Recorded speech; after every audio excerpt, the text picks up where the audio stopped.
Hello hi, నా పేరు రాజు. ఇప్పుడు నేను చెప్పేదానికి వచ్చాను మీరు అనొచ్చు. వినండి.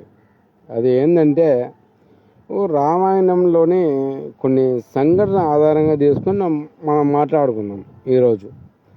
అది ఏందిరా అంటే, అలనాడు దశకంఠుడు అయినటువంటి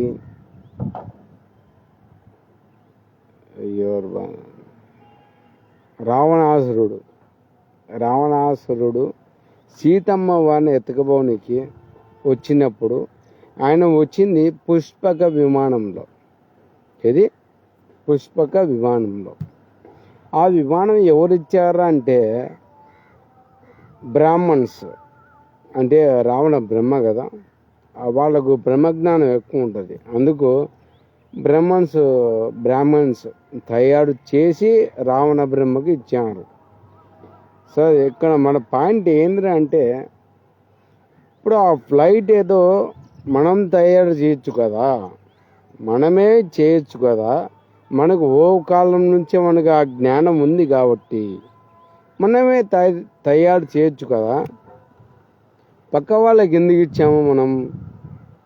ఇప్పటికీ బ్రాహ్మణ సోదరులు పూజారులకు ఎందుకు ఉన్నారు? అంత బ్రహ్మజ్ఞానం కలిగిన వారు. నాకు అర్థం కాదా? మీకు అర్థమంటే నాకు కామెంట్ చేయండి ఫ్రెండ్స్. ఓకే.